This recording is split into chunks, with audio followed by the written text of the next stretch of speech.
Meeting as the town's Diversity and Inclusion Committee on Thursday, April 29th, pursuant to Governor Baker's March 12th, 2020 order suspending certain provisions of the open meeting law and the governor's March 15th, 2020 order imposing strict limitation on the number of people that may gather in one place. This meeting of the Westborough Diversity and Inclusion Committee will be conducted via remote participation to the greatest extent possible. Specific information and the general guidelines for remote participation by members of the public and or parties with a right or requirement to attend this meeting can be found on the Town of Westborough's website at www.town.westborough.ma.us. For this meeting, members of the public who wish to watch the meeting may do so in the following manner: by watching live on youtube.com/Westborough TV or on Westborough TV channel 28 on Verizon or Charter Channel 192, or watch a recorded version on the website westboroughTV.org under the Government tab, Meetings on Demand. No in-person attendance of meetings of the public will be permitted, but every effort is being made to ensure that the public can adequately access the proceedings in real time via technological means, i.e. Westborough TV. In the event that we are unable to do so, despite our best efforts, we will post on the Town of Westborough's website an audio or video recording, transcript, or other comprehensive record of proceedings as soon as possible after the meeting. To contribute to the discussion on the agenda items for this, for future meetings, please feel free to, members of the public may send email to diversity@town.westborough.ma.us, and I will see those emails, or you can call me directly at 508-366-3090. Hello, all. All right, I'm just going to review our agenda for today. We are going to approve minutes, and we actually only have minutes for February and March, so we'll have to defer approval for January. We're going to review a list of our issues that we have touched upon over the course of our work together, and talk about that a little bit as far as where we're at and making sure we're in agreement. And then that will kind of go into the next agenda item, which is talking more about clarifying our vision, values, goals, and priorities. I do want to talk about increasing language access. We will have a guest joining us briefly to talk about community issues and announcements, and I have a few other announcements that any of us can bring to the table. And then we'll review our action steps and adjourn. So I just want to acknowledge that Mike Daniels cannot be here today. Ryan Nguyen cannot be here today. And we are saying a sad but hopeful farewell to Dan Barber, who submitted his resignation as he has left his position at the library, or is leaving now, to pursue another library job in a different town. So we wish him well, and we will miss him a lot on this committee. Amen. Yeah. So you have February and March minutes. You'll see that in February, I took those minutes. So I highlighted a couple of things at the end because I don't know what time we ended and how important that is. But I just, if anybody had anything to offer or change in February minutes, please let me know, and I'll take a motion at any point. Sure. Shelby? Yeah, Kara, I actually was present for that meeting in the beginning, and then I had to leave just before the presentation by the school department. Okay. So if we can amend the motions to reflect that I departed before then, that would be great. Sure. Kara, do we have an opportunity to get the missing information off of the recording of the meeting? Oh, good point. So I would, yeah. Maybe we can hold on approving them. Almost calling. Give me a moment. Okay.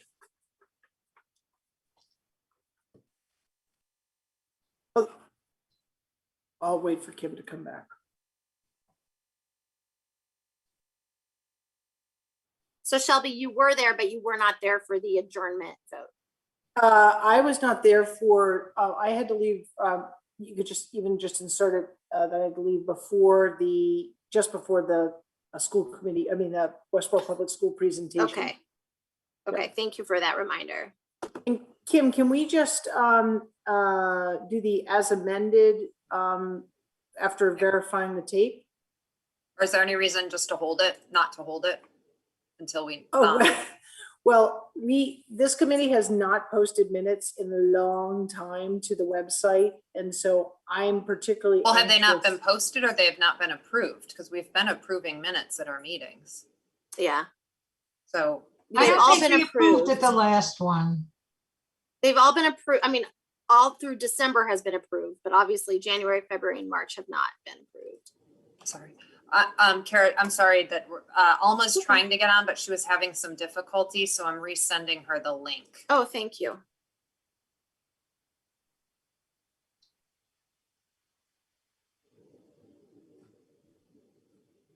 I guess I guess my thought was just if we were just waiting for a time on adjournment, that was. Is that the one that's also missing motions? Who made and seconded motions? For adjournment. Hmm. That's fine. We can check the tape and then, And bring it back next time. yeah. Okay. And Alma was gonna get to us the January minutes, but wasn't able to do that prior to now. Sorry, I just sent her the link. She's trying to log on and attend. Thank you very much for doing that.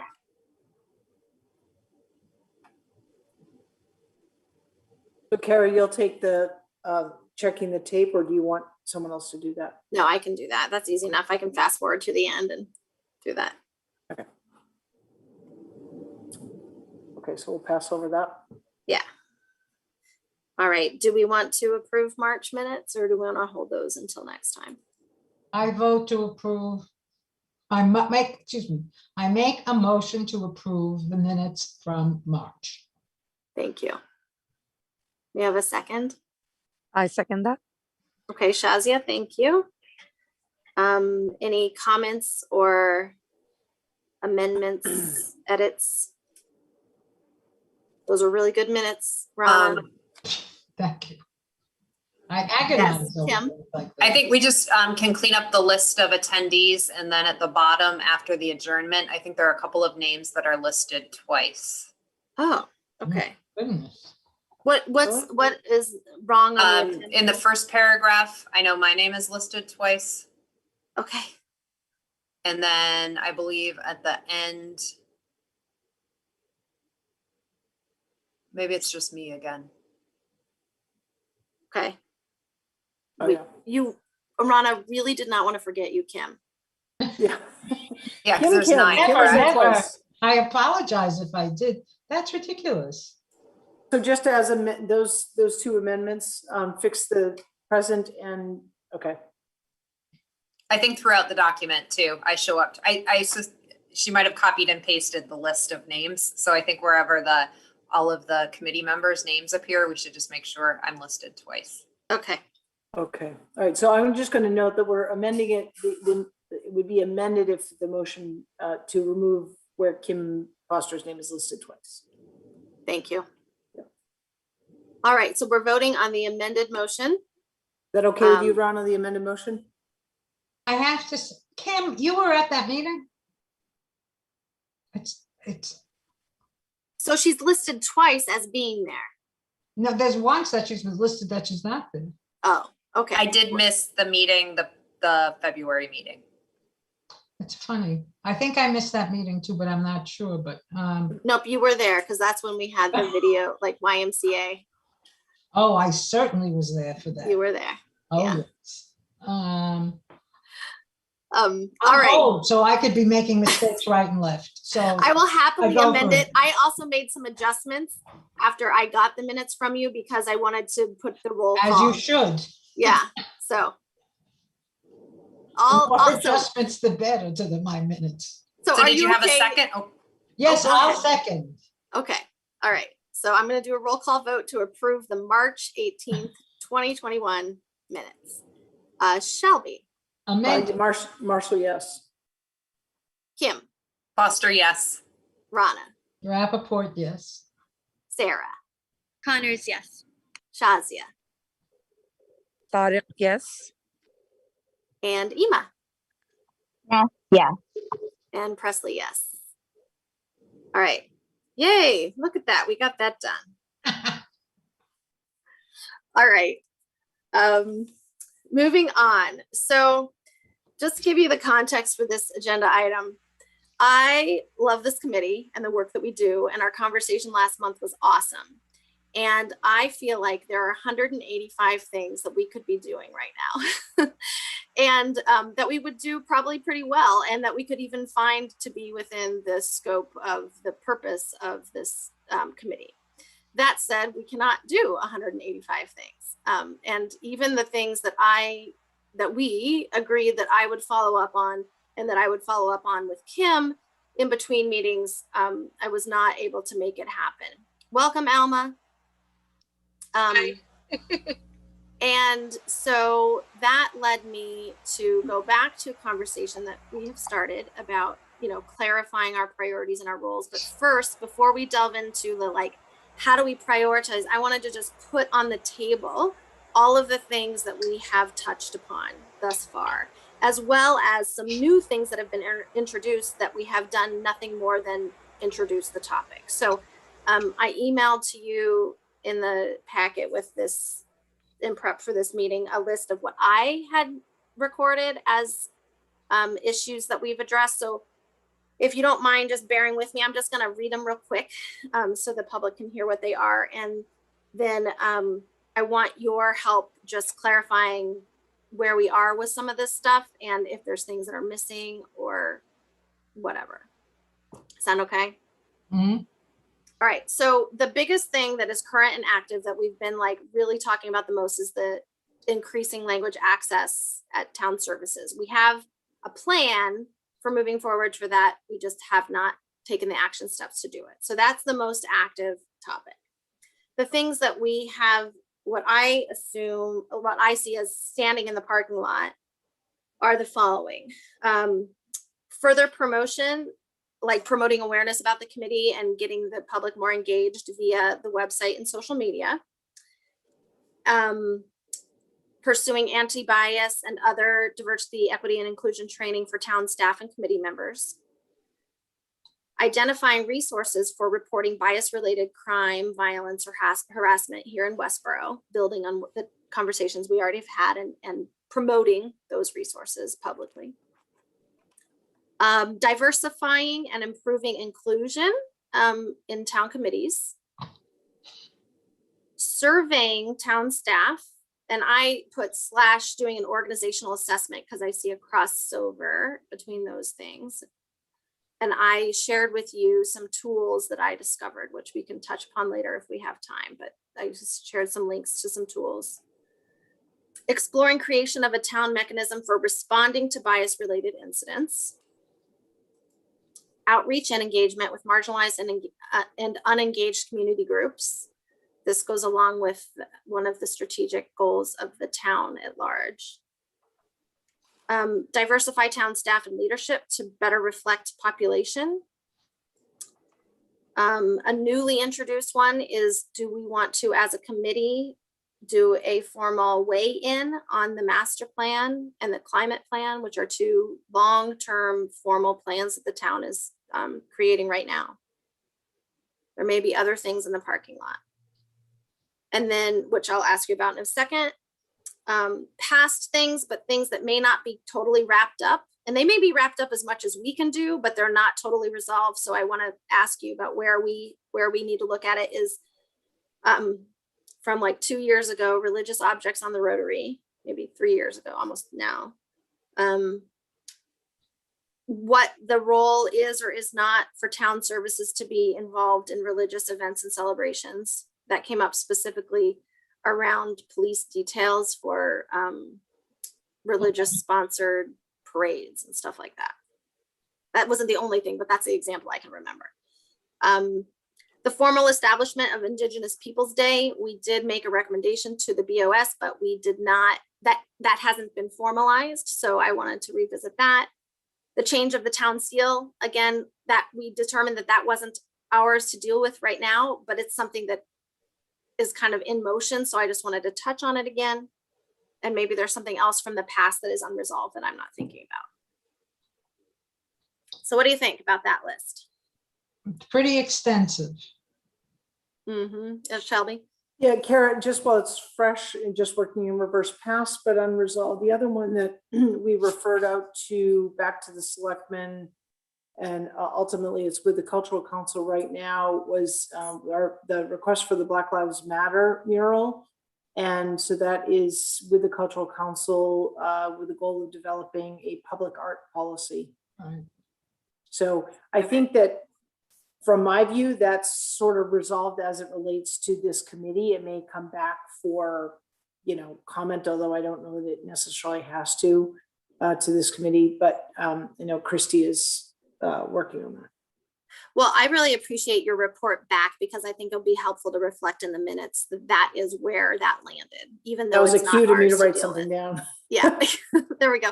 Alma, Shelby had offered to take minutes. Would you like her to continue, or are you able to take over at this point? No, I'm writing. Okay, Shelby awesome. can send me what she wrote for the first 12 minutes and I'll just incorporate it. Awesome. Okay, Okay. thank you. Thanks, Alma. Teamwork. Appreciate it. So Yeah, Rana. I want to respond to the list. So I actually think that perhaps the first thing to do is to do the anti-bias training. And then from there, you go on to do other things. You're much more prepared to deal with all the other issues. I think that we have been skirting around this, and I really think that that is something we should be doing. So, and that to me would take priority. And then you gain a certain ken or a certain ability then to work through the other things that that would be wonderful to work through from a place of strength and from knowledge, as opposed to, just sort of a little bit, whatever. That's my, and there are important things on this besides. Thank you. But I really think it would be a wonderful thing to do, to figure out and to do. Kim? I think just, Raina's comments in looking at the list. Kim, my name is Rana. Rana, I think one of the things that's important is to look at what is ongoing work for the committee versus things that we've reached a point and would refer identified to the Board of Selectmen that these have been identified as a priority. Because, for instance, some of the training would not actually be performed by the committee. I think we want to recommend that this be, this is what the committee has identified, and it's not necessarily the work of this committee to provide it, similar to the language access plan or, some of the other things on the list. And Kim, can I ask just a procedural question? So that referral, if that's, where we go with this particular item, should that be in a, kind of a formal letter from the Diversity and Inclusion Committee to the Board of Selectmen? Can it come through a report as me as a representative? And that I bring that up under issues and correspondence, or how do you think that, sort of best be served? I don't want it to get just lost in a, hey, by the way, we decided, I mean, one approach is for you to raise it, and then for it to be raised initially under issues and correspondence, and then potentially from there, the board might choose to have further discussion at a subsequent meeting as an agenda item, or it might be referred to the town manager or to whomever may be the appropriate body to follow up on it. And Shelby, just, kind of thinking through, we just had the retreat and the goal setting. So are some of these things that would need to be factored in, where do they fit in terms of goals? Well, this is my initial thought was, because it's candidly, it's easier, is just bring it up in our issues and correspondence and let it take its course. I feel like it might be a stronger message from the Diversity and Inclusion Committee if we write a letter that says, we are recommending, and now it's sort of, it can still be presented, but then it sort of, as it's being presented, it's a formal request, through a process. That's, I just feel like it, I don't know, if nothing else, it maybe feels more professional for the committee. I would be in support of making a formal written recommendation to the board. Yeah. And I also know that Superintendent Bach has been looking to this committee for guidance. I don't know guidance, but to be in sync with the school committee and the school department around a decision about this holiday, and that they are, you know, looking ahead at their calendar, and that there are, you know, people who are asking about where this stands for us. Right. So maybe with the items that we're going to refer out, I mean, because it might have to be different letters, I don't know, but I also think that there's strength in doing that, because there may be elements that we want to recommend as a committee. So using the anti-bias training as an example, there may be some, and I'm not suggesting we discuss those now because I don't think we're prepared to, but there may be some specific elements within anti-bias training and diversity and inclusion that we want to make sure are like bullet points, that the training, we recommend that the training cover, you know, these 5 things. It's a recommendation. It's not, you have to be successful or not, but rather than just saying, we'd like you to do training. To me, from this committee, we should have, you know, an opinion, a view on what that training, in order to be as successful as possible, should include. And that, I think, probably requires a little bit of research on the part of members of this committee to determine what should include and what should go in that letter. Rana? I actually think that whomever would be the person to do the training will know what's important to do. That I certainly don't feel qualified to decide what should or should not be covered. No, Rana, I totally agree with you, but I'm saying from, as we transition this from this committee to, in this example, the Board of Selectmen, I feel like the letter should say something more than the Diversity and Inclusion Committee is recommending that the town staff and committee members receive anti-bias and diversity and inclusion training. So yeah, I think it could say something rather than, I'm not interested in coming up with a curriculum of the training at all or recommendations for that, Right. but we could say something to the effect of, we recommend that it be mandatory for all town staff, for all committees, members, or whatever. This is an example. We decide what it is, right? And that it be conducted by, you know, reputable consultant that has demonstrated experience with doing effective training in this way.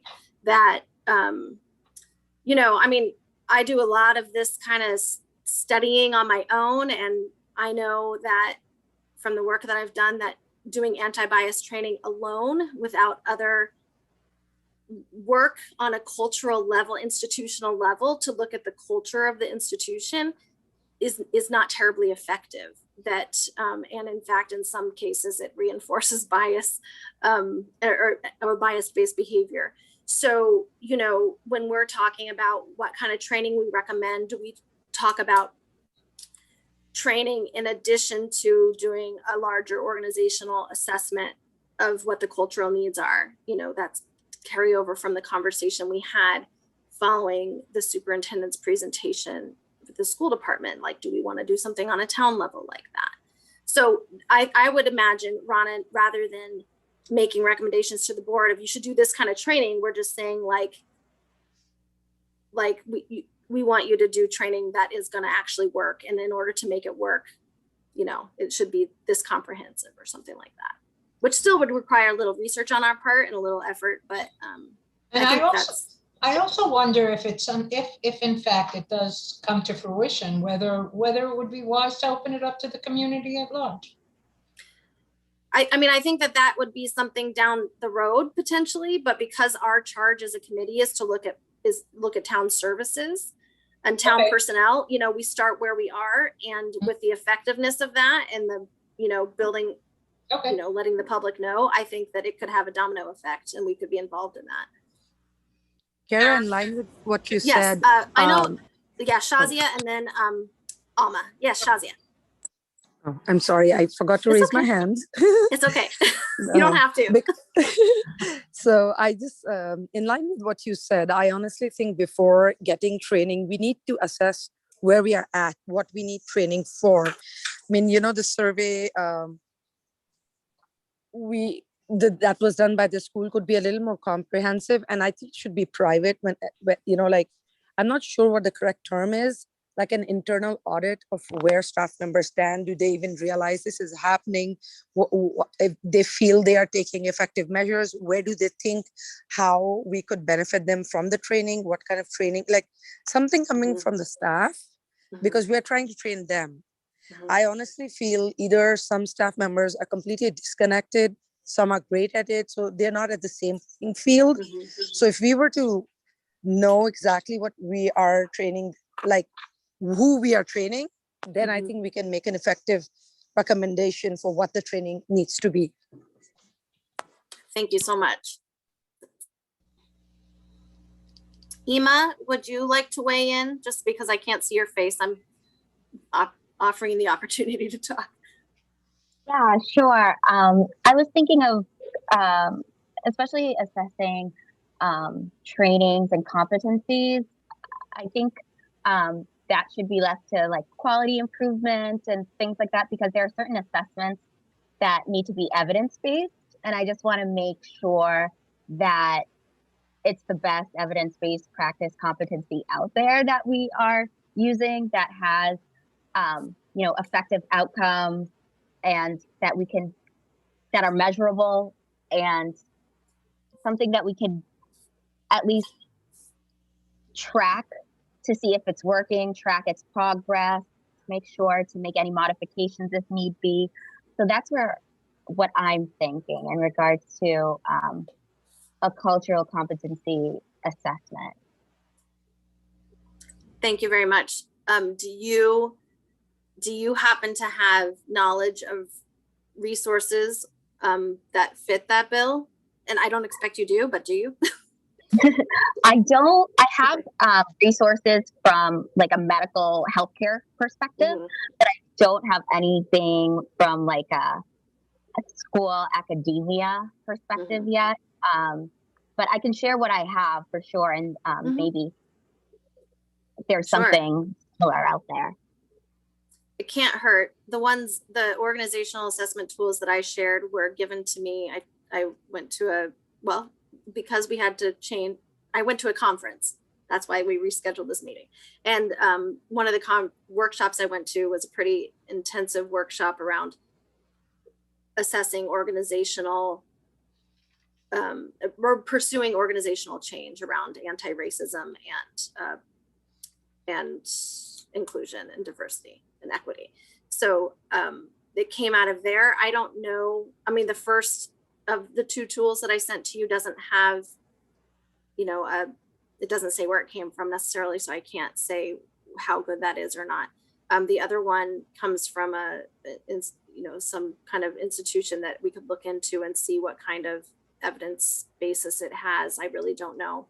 But, we're not the only ones doing this work. This work is being done, and not only in nonprofit organizations, but in municipalities. So I think another thing we could do is see what kinds of resources other institutions are using.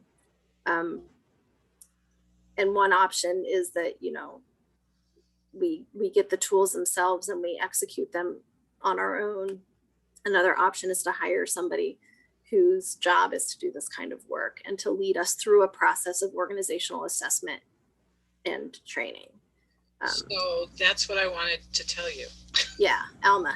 I have registered for, it's over 3 days, it's 6 hours through Mass Councils on Aging for an unconscious bias training in June. And I can't go back right now this minute and find the description of it when I registered for it, because I have too many electronic things here blinking at me. But I will follow up on that. And I know it's not being done not internally by MCOA. They've hired someone to do it.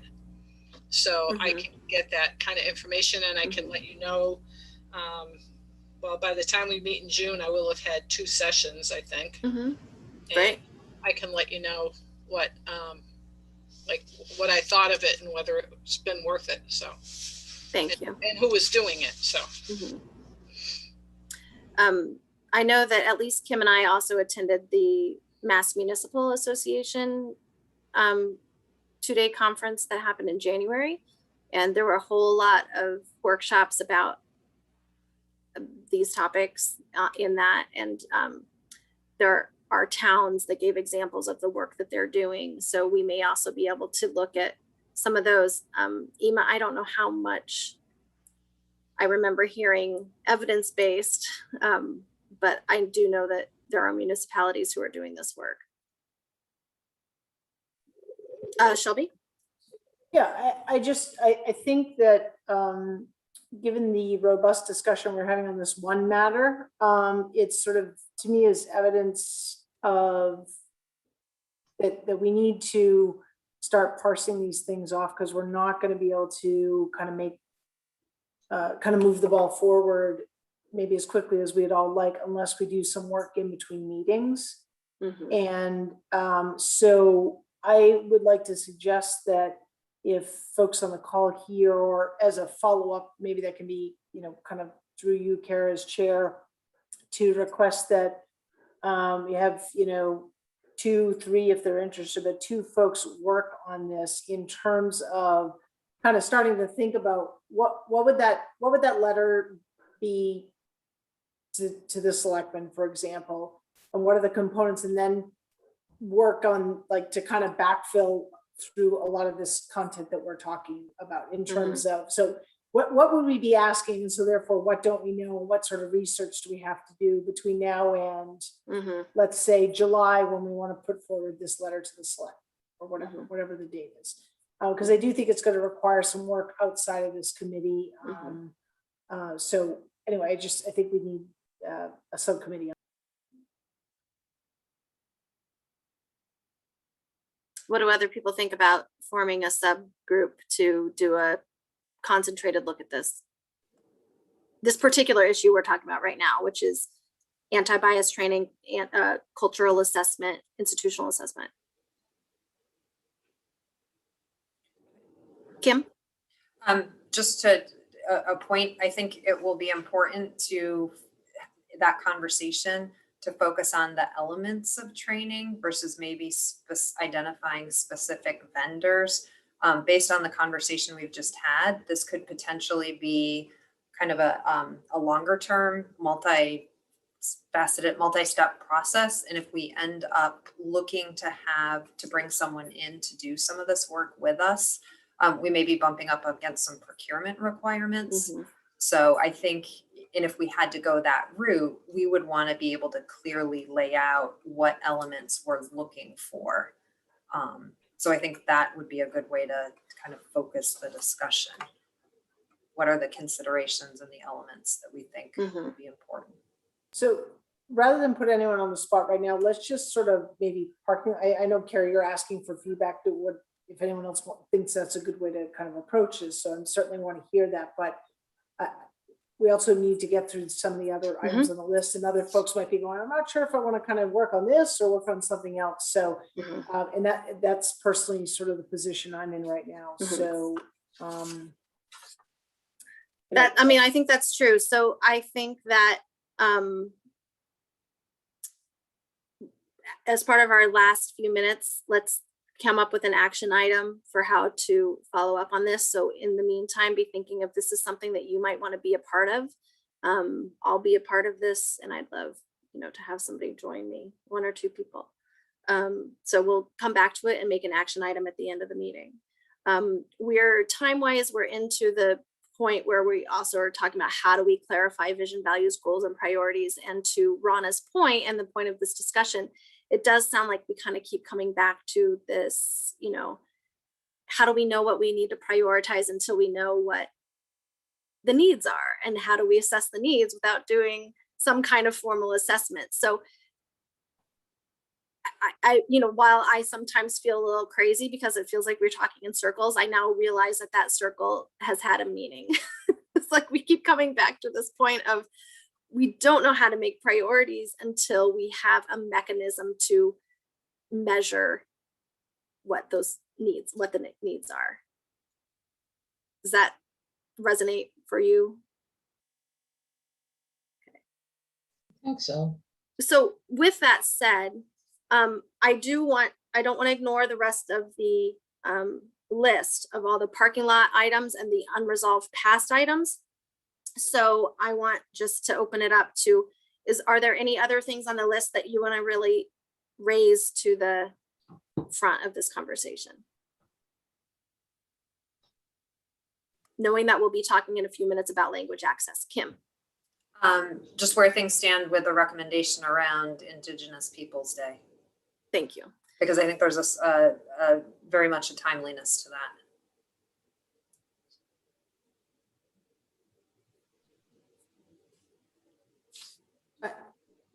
I So- don't think we have enough time today, but I do think diversification and inclusion in actually, I read that wrong. I'm sorry. I thought it was in hiring. It was in town committees, but I think that should be expanded.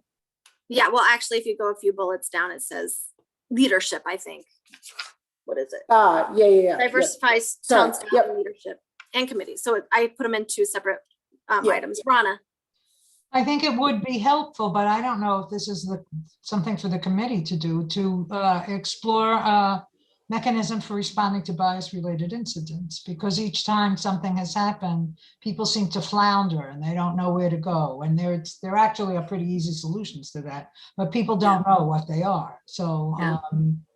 maybe we could establish a list of some sort or something,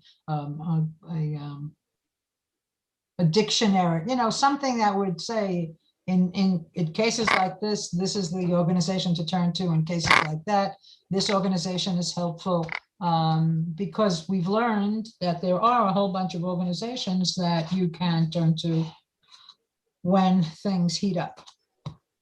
So my brain is going back to what we just said for that topic as well. Like, in order to figure out what the appropriate type of mechanism is going to be, because different towns have very different mechanisms, right? Some towns have like all nonprofit folks who get together to do like reconciliation work around bias stuff. Other towns have groups that are in conjunction with law enforcement.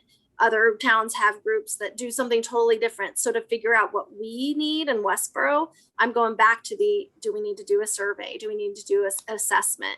And is that an assessment of, the town staff and committees? And this goes back to your point too, Shelby, of diversifying staff and committees is, I think in order to get some direction about how to do that, we need to take the step back and do some kind of assessment and or survey. Kim? Can I just clarify? I just want to make sure, because my mind's, I'm seeing two sides of this. We're talking about identify resources for reporting bias-related crime, violence, and harassment. Yeah. Okay. Yeah. Versus potential resources or a reporting mechanism if someone has an interaction specific to town staff or town services. Right. Correct. So those are two different things that you just said. Yeah. You're right. Okay. So I wanted to make sure I was following what we were discussing. you are. So Rana, if I'm hearing correctly, you're talking about for people, residents in the community or community members who experience bias, Right. violence, harassment, that Like they're, like when the swastika was on the building and people didn't know where to go. They had no idea Right. what you they did. didn't know where to go, what to do. So establishing some kind of protocol, process, Just- group, something. And clarifying Resources what that- resources are already in That, place. right, resources which Yes. are available, correct. And then what Kim is bringing up is a new It's something topic, very which different, is right. if a resident or a community member experiences harassment, bias-based harassment, violence, crime in the town, like by town, with town officials or on Right. town property or that kind of thing, what mechanism is there? So you've just raised two different issues, Right. and I think they're both super valid. Mhm. I think Rana, in some ways, like coming up with a resource list of places people can go, we can do that relatively easily. But if we're talking about a bigger thing about protocol for, a response to these incidents that don't fall under the hate crime umbrella that the police are going to investigate or that just aren't reported to the police, what do we do with that? So again, in order to kind of decide if that is going to be how high of a priority that's going to be for us, I think we need to go back to the kind of assessing our needs on a larger basis and where are the town employees, where are the town committee members, and where are the town residents saying that we need to focus our needs. Well, the other thing I think we need to do, Kara, and that's sort of tacking on to what Kim said, is that we need to talk to Jeff and find out what's considered criminal action that the police do need to be apprised of and do need to be involved in, and then what just means, somebody doing an inspection was mean to somebody, We actually did that last month. Okay, sorry. Mike, it's okay. I know you weren't able to be here. But Mike did a really great presentation to us identifying exactly that, like what is in the jurisdiction of the police and what is not. And kind of concluded like I took away two conclusions. One is that there's not as much in the jurisdiction of crime as you might think. And two, even those things that are criminal in nature, not very many people report. Like he reported to us that very few people have reported bias-based crime in the last few years. So I think we have clarity about that. Up to the FBI. Yeah. So that's where the conversation about, is there another mechanism that we could put in place?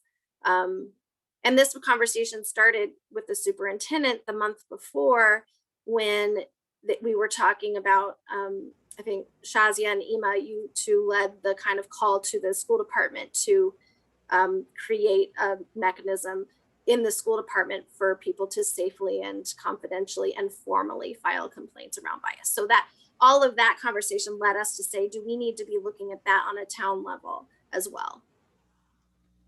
So then my question is, if someone does make a complaint to the school, where does that go from there?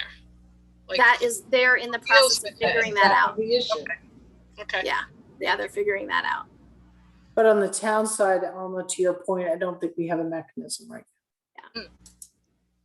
Yeah. A formal mechanism. I'm not saying it's not addressed, but a formal, maybe consistent mechanism. I don't know what that mechanism would be and how it's tracked even. If somebody has a complaint, do they call a selectman that they know that's a neighbor, or do they call Christie, or do they call the department head? I mean, we need to figure out where that needs to go. Yeah. Right. So instead of like kind of taking that on as an issue, because we could spend as much time on that as we could on language access, I think that needs to be another thing that falls under the, I think we got to go back to like, how do we assess? When I came into this meeting, I have to tell you that I thought, well, maybe the next step that we need to do is to have a retreat with the 11 of us, well, right now 10, because Dan has left at the moment, with some kind of facilitator to clarify our vision, values, goals. And I do think that would be incredibly valuable. And I do not think that could take the place of the point that we're making about a need for a survey and or assessment. I think you're right. I think it would be very good to hone in on exactly what we're doing. Yep. Sarah, do you want to say anything? I have always thought that I think we might need to revamp our whole idea of what this committee is really doing, because I think we kind of are like skirting around a lot of things because we're not so sure exactly what we can do or what we want to do. So I think that would be a great spot to start, and then to do the training. And then I feel like we really would have a good understanding of what we can do together. Amen. What I would also like, again, it's on a tangent of what being said, but all the presentations that have been made to us, like by the school and other departments, if you could also follow up on those questions that we asked, and, like you said, they're coming with a process. Do we have a timeline on that? So like, if we do take something up, let's see it through and see where we are at simultaneously. But of course, that's the first step that we're discussing.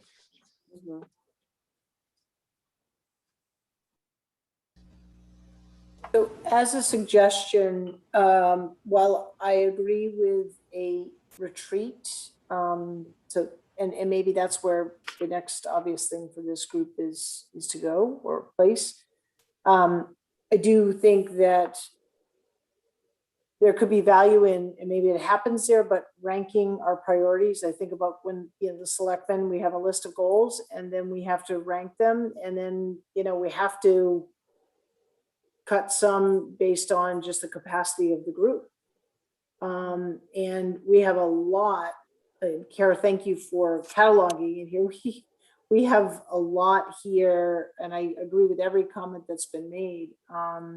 But I think we also really have to hone in on what are we going to focus in on, and it doesn't have to be one, but 3 at most, I think, for this, because it's about half and half, right? Town staff and volunteers, like driven group, right? So, and so much of this, I think,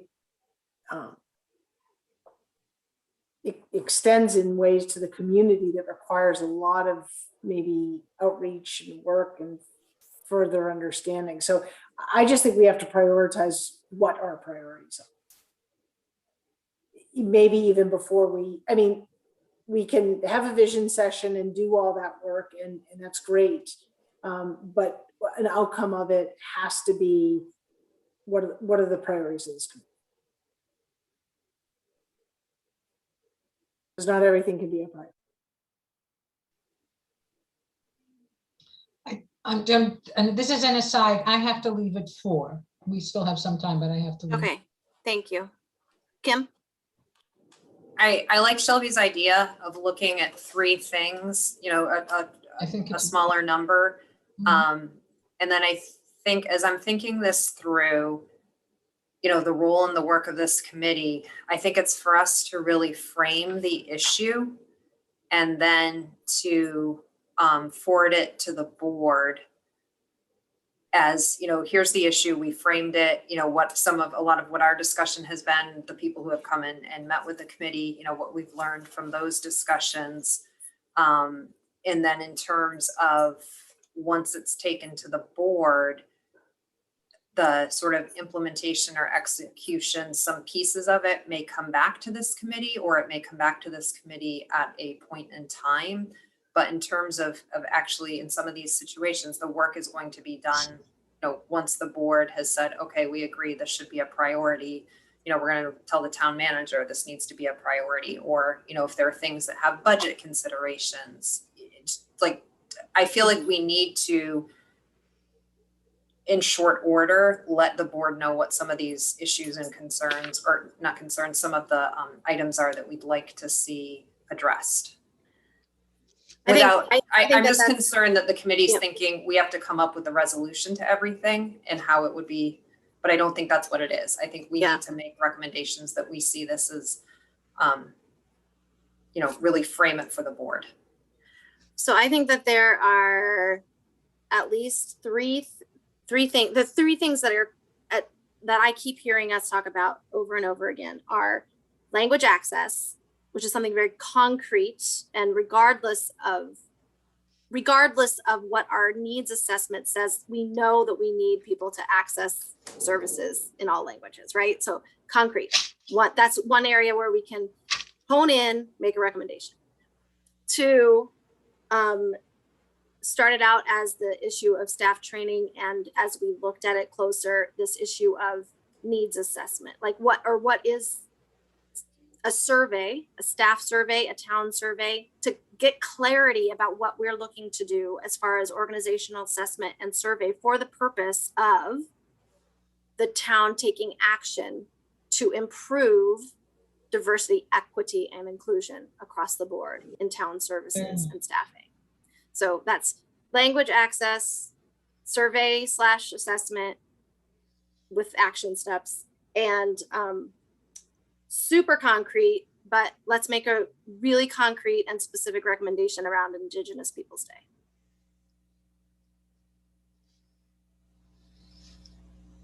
Did we not do that? Did we not We make a did. recommendation? We did, but it was soft. It was a soft recommendation. We said, Shelby, will you tell the board that we want to change Columbus Day to Indigenous Peoples' Day, please? Yeah. And I Shelby think said, sure. it was done on like, September 29th or something. It was. wasn't really, Yeah. we didn't give Shelby a lot of lead time there. We knew we had missed, yeah.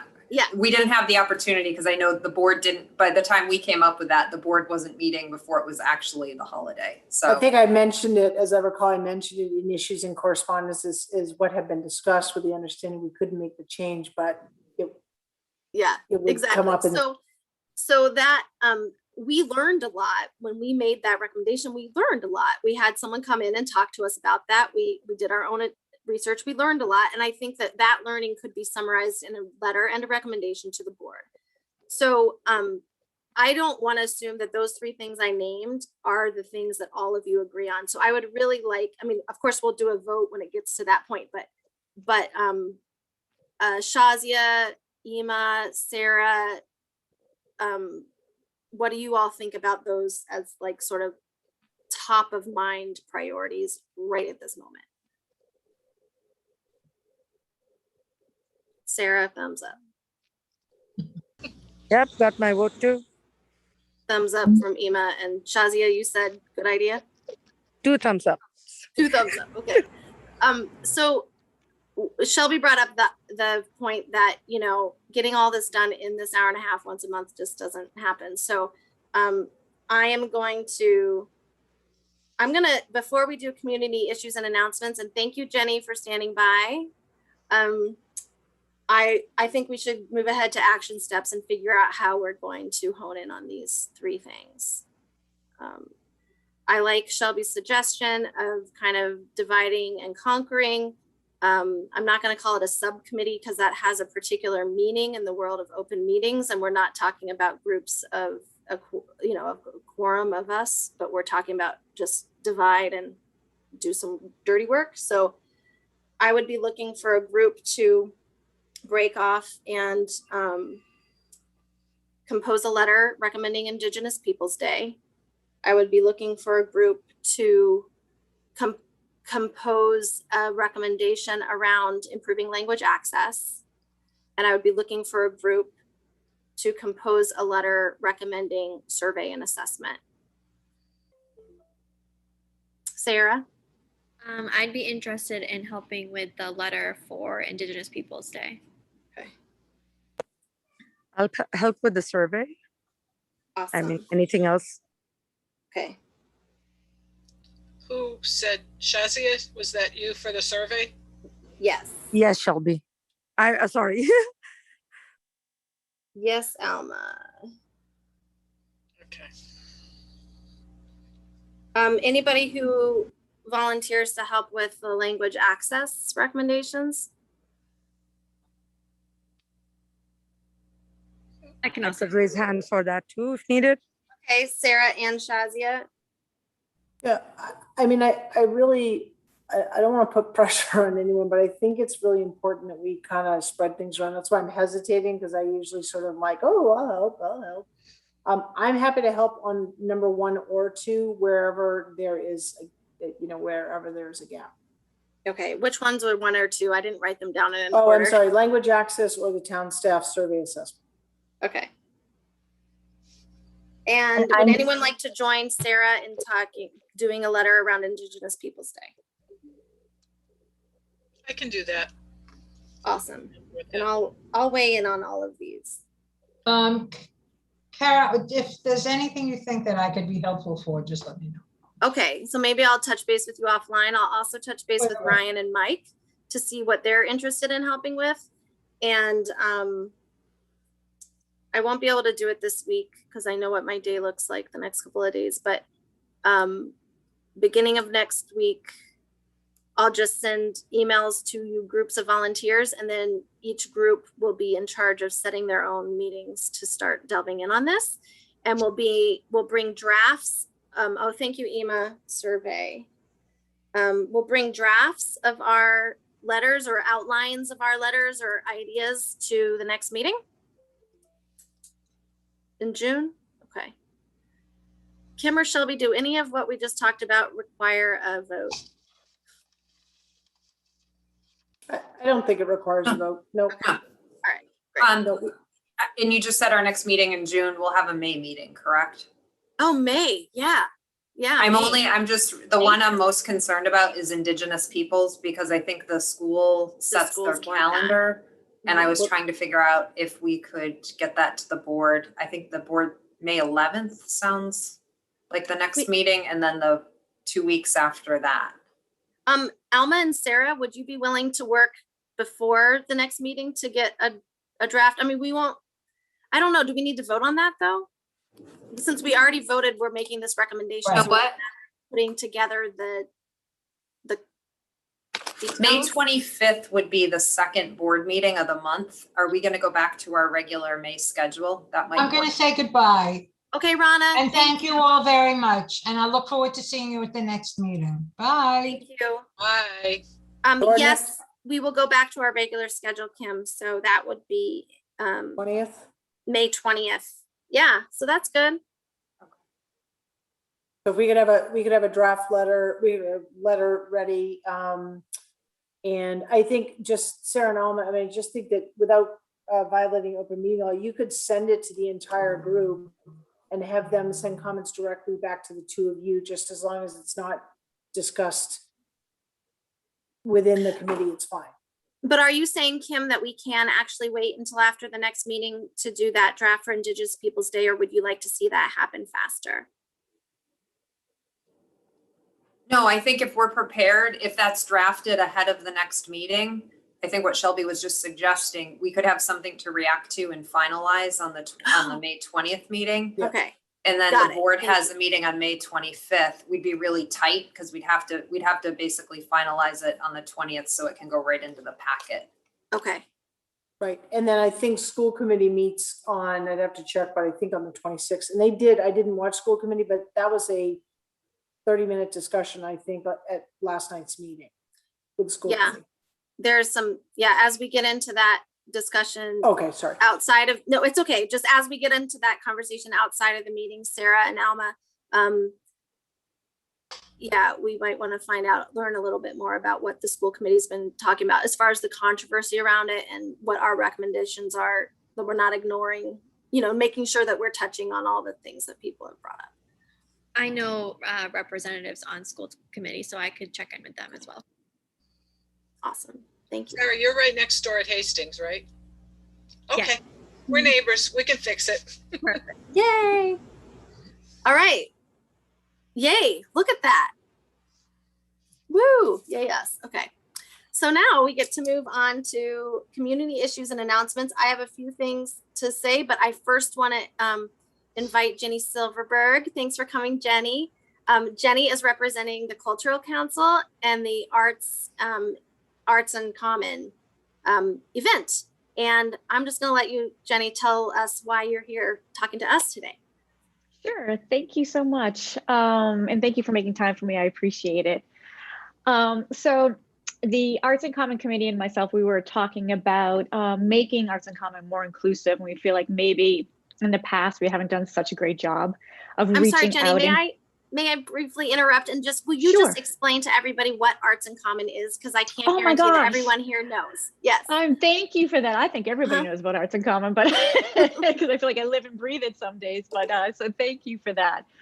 So Arts in Common is an art festival that was started by the Cultural Council back in 2009, I believe. And in 2019, we had our 10th anniversary.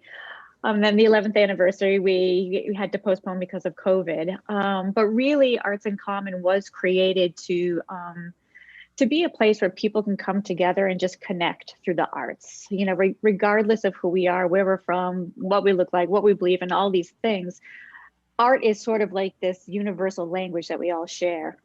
And so with that in mind, and that being our mission, to bring people together to share in this universal artistic event, we realized that maybe we weren't doing such a great idea of, or not a great idea, but not a great job of like reaching out and to get and make the festival a little bit more inclusive, as far as reaching out to our BIPOC friends and artists, AA, IP friends, the Latin, Hispanic community. So we feel like we would like to see a little bit more representation in the arts and the artists in those communities. And so we actually reached out to Kara to be like, hey, listen, what if we did a campaign like this? Is that a good idea? And we thought it was an awesome idea. And then we got together after talking with Kara and we're like, well, wait a minute.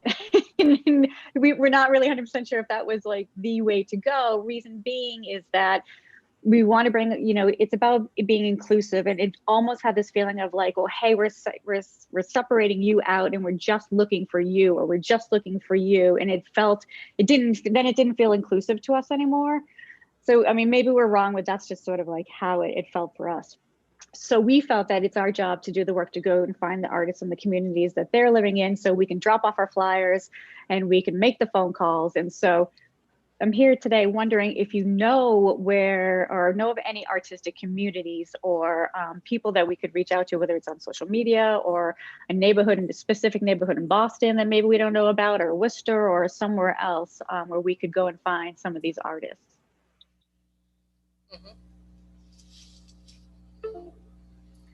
I told Jenny that I didn't know that we would have great advice for her, but that we do have a bit of a following, and people who are paying attention to what we're doing may also see this and have interest and input.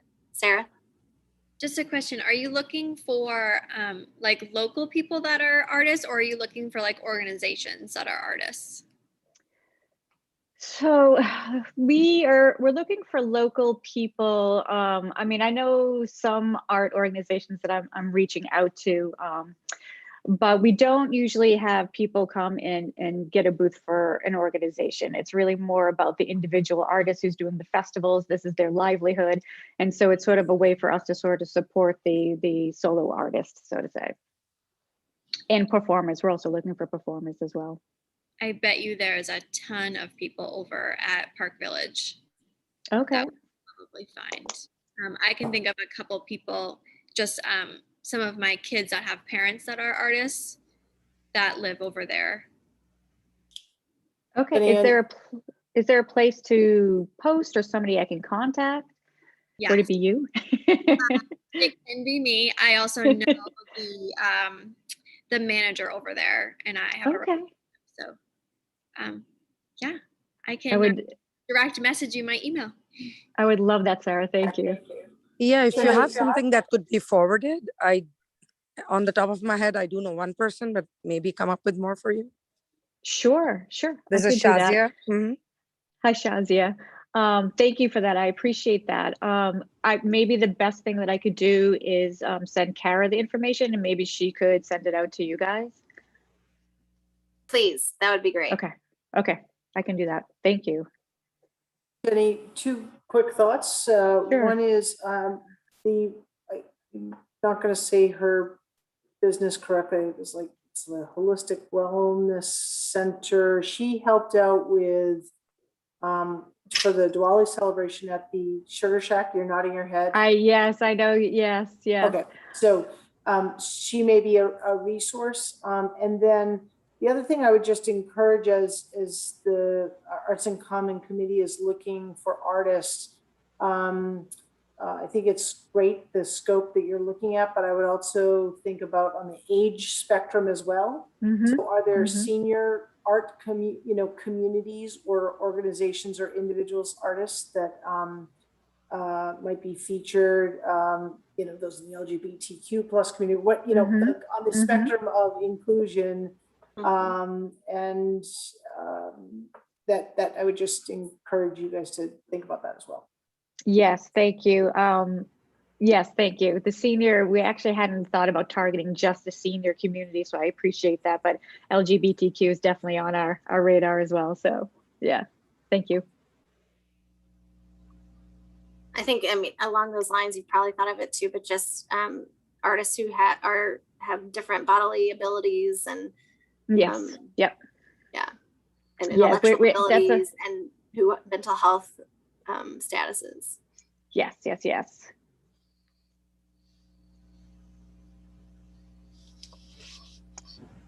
Yeah, all good suggestions. Yeah. Thank you, Jenny. I really appreciate it.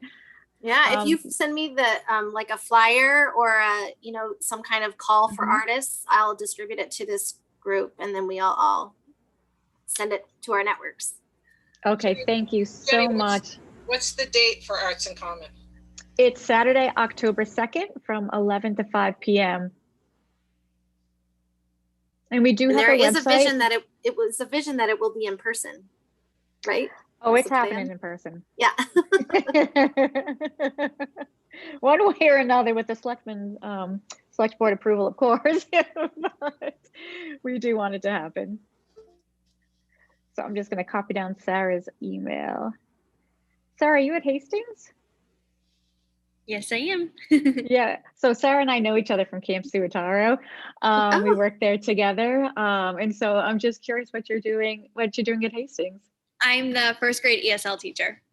Oh, that's so awesome. They're so lucky to have you. That's really great. Okay, well, I won't take up any more of your time. Thank you so Thanks. much. And if anything, I'll also, maybe Kara can also send you my email. So if you just think of something or run into somebody, that would be fantastic too. So thank you. Happy to do Thank that. you for all you're doing. Thank you. Jenny. Take care. Does anyone else have community issues or announcements to make before I share my list? Shelby. I was wondering if the group would be interested in, we won't be able to do it in time for town meeting, which is part of my announcement. So first of all, town meeting, Saturday, May 15th. I'm sure none of you are doing anything else. I know some of you, are obligated to be there. But with smiles, I see them beaming through. But it starts at 9 a.m. And of course, it's our town's legislative body, and that's how things get voted on and appropriated and approved and all that good stuff. So please attend. And if you know folks that are interested, encourage them to attend as well. You can come and go as you please. Masked and social distancing, of course, will be observed since we're inside. But one of the items that's going to be presented on the warrant is the body worn cameras article by the police department. And I thought, I actually just had Sergeant Daniels and Chief Laurie on as my guest on Frank and Mary. And it was a really interesting discussion. I mean, I obviously get a preview of it, as a selectman, but I was wondering if at a future meeting, as the implementation goes forward, if this group would be interested in hearing more about that, not as an action item, more again, informational, similar to what we heard on the, like the YMCA, but that work. So I'll put that out to the group as a future agenda item. What do other folks think? Would you like Chief Laurie and Sergeant Daniels to talk to us about body cameras? Yes. Yes. Yes. Okay. Sure. All right. And they'll be implementing that if it passes, late fall, early sort of winter. So we have time, certainly to bring them forward. All right. Thanks, Shelby. Anyone else? Kim. Just to piggyback on the town meeting, there is a warrant article specific to creating a committee to look at the town seal. Thank you. Thank you for bringing that back. It's not a specific vote. I just want to be clear. The article isn't a up or down on the current town seal. It's should there be a committee established to review whether or not it should be changed, and then to recommend a process if it is a yes. Thank you. And for anyone that's not familiar with town meeting, the town warrant is posted on the website, so you can look at the articles and get a sense of when they'll appear during the day. It doesn't list times for those that aren't familiar with the process, but Westborough TV covers it live, so you can always check in. Well, we'd love to have you from start to finish. If you're a town meeting junkie like myself, you'd be there from the beginning, but if you need to pop in and out or come at a specific time for an article, everyone is welcome at any time. So, so you can follow it sort of through Westborough TV, and lots of Facebook groups usually say, hey, we're at article such and such, come on down kind of thing. All right. Since we last met, our committee, in conjunction with Youth and Family Services and the Youth Commission, put out a joint statement in support of our local and nationwide AAPI communities, and in opposition of the rise in hate violence against Asian communities. And I just want to thank you for your support in backing that up. Most of the letter was composed by Ryan Nguyen. That probably doesn't surprise you. He has wonderful things to say and is a gifted writer. I also contributed to that, as well as our Youth Commission chairperson, who is Pam Chamorro Bridges. So I just appreciate the support on that one. I also just want to acknowledge the continued disproportionate killing of Black and Brown people in this country at the hands of police. It is a conversation that has seen some moments of accountability in the trial for Derek Chauvin, and also ongoing tragic behaviors. So I just want to really honor the lives of those who've been recently lost and lost in the past, and just go on record to say that we're paying attention to that and it matters. The Westborough Youth and Family Services has updated our resource list. It is it used to be called the COVID resource list. Now we've just renamed it the resource list, but it is available on the COVID page of the town's website right at the top. Right now it is translated into 2 languages, and we'll be translating it further and posting the additional translations soon. It's a very comprehensive list that includes resources not only related to COVID, but also to basic needs, mental health, social services. So please take a look at that and distribute it as widely as you can. And I just want to make sure all of you know about the trainings that we're doing out of Westborough Youth and Family Services office. We got a grant from the Metro West Health Foundation. I'm sure I've mentioned it, but we're finally off the ground running these trainings. We have 4 trainings coming up this month.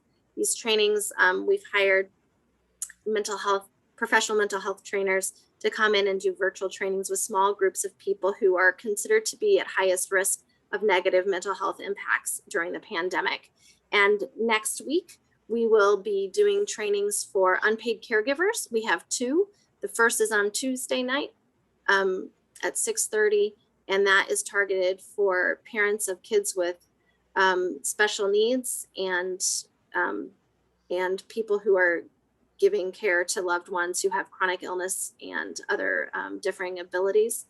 And then on Friday, there will be a training that is targeted for caregivers of elders. And thanks to Alma for helping me promote that. And then on the 12th, there is a training for young adults ages 18 to 26. And on the 21st, we'll be training our local library staff as essential workers who have been on the front lines with the community throughout the pandemic. So we have more trainings to come. And if people are interested in finding out more about the trainings or registering for one of the trainings I just mentioned, their registration is available on the Westborough Connects programs website. So go to westboroughconnects.org, click on their programs tab, and you'll hit the registration links for all of those trainings. And it's really, the whole point is to build emotional resilience and to destigmatize conversations about mental health and to encourage people to seek support and services. So I appreciate you sharing that information as well. So much to my own amazement, we've covered our whole agenda today. Any other comments, questions before I review our action steps and move on? Okay, our action steps are that I'm going to make those adjustments to the minutes, and we'll vote on January and February minutes at our next meeting in May. I'm going to invite Chief Laurie and Sergeant Daniels to give us a presentation at some point in the near future, to present about body cameras.